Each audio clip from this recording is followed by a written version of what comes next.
Today, we are diving deep into the very heart of Parkinson's disease. We're going to unravel the incredible and kind of tragic story of a single protein, a protein that, it turns out, holds the key to both what causes the disease and maybe, just maybe, how we can cure it. This is the story of alpha-synuclein. Now, I really want you to think about this question because it's not just a hook, it's the entire drama of this story. We usually think of diseases as, well, as invaders, right? Something foreign that's attacking us. But with Parkinson's, it's more like an inside job. It's a story about something that's supposed to be there, something that's essential for us to function, suddenly going rogue. So, to really understand the villain, we've got to meet the hero first. See, long before alpha-synuclein was ever linked to Parkinson's, it was just a normal, hardworking protein doing its job inside our brain cells. And as you're about to see, that job is absolutely vital for everything from how we move to how we think and feel. So, what exactly is our hero? Well, alpha-synuclein is a pretty small protein made up of just 140 amino acids. You can kind of think of them like beads on a tiny necklace. But don't let its size fool you. It is incredibly common, and it hangs out at a really important spot, the presynaptic terminals. We're talking about the very tips of your neurons, the launch pad for every single message that zips between your brain cells. Okay, so what's its job? The best way to think about it is like a molecular traffic controller. Its main gig is to manage these tiny little bubbles called synaptic vesicles. Now, these bubbles are packed with crucial chemical messengers, especially dopamine. Alpha-synuclein basically makes sure these bubbles get to the edge of the cell, release their dopamine message to the next cell, and then get recycled efficiently. It's all about smooth traffic flow. Without it, the communication that allows for coordinated movement just breaks down into total chaos. So, if this protein is so critical, where does it all go so wrong? Well, our story takes a really dark turn with one single catastrophic event, a fatal misfold.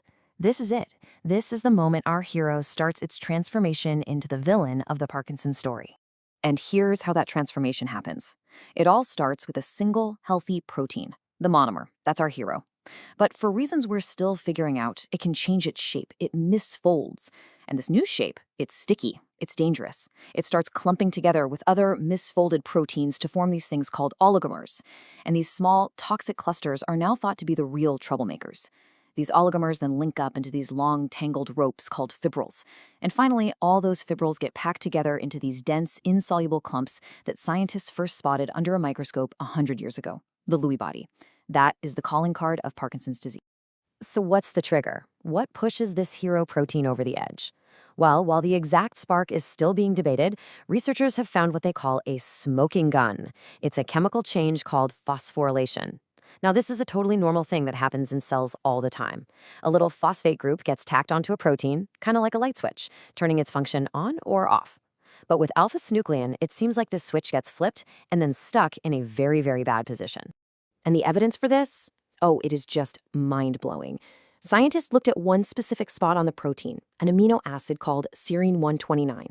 And get this, in a healthy brain, less than 5% of all the alpha-synuclein has this modification. But when they look inside those Lewy bodies from a Parkinson's brain, over 90%. Let me say that again, from under 5% to over 90%.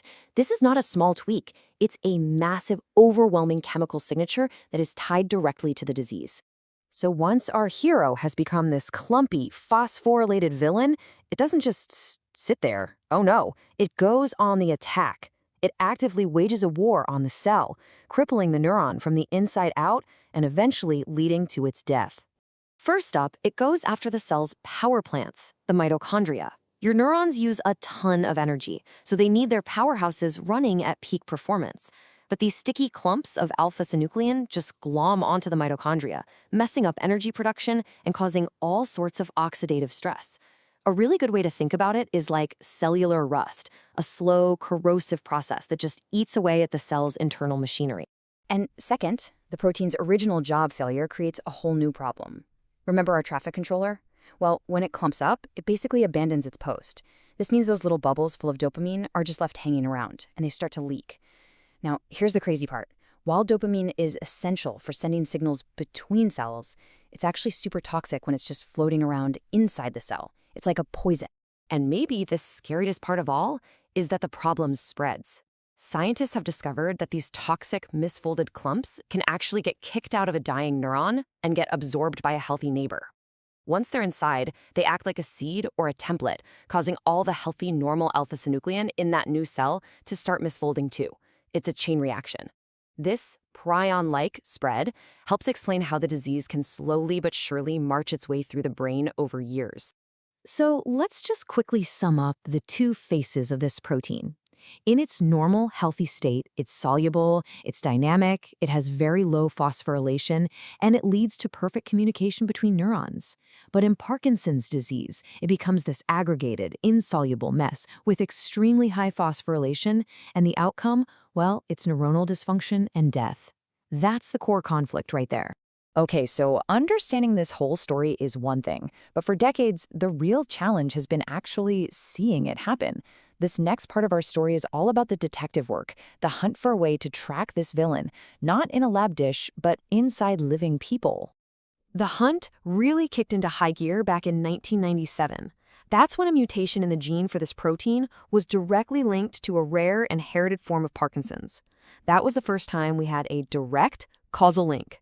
Soon after, scientists confirmed that, yup, those Lewy bodies were made of this exact protein.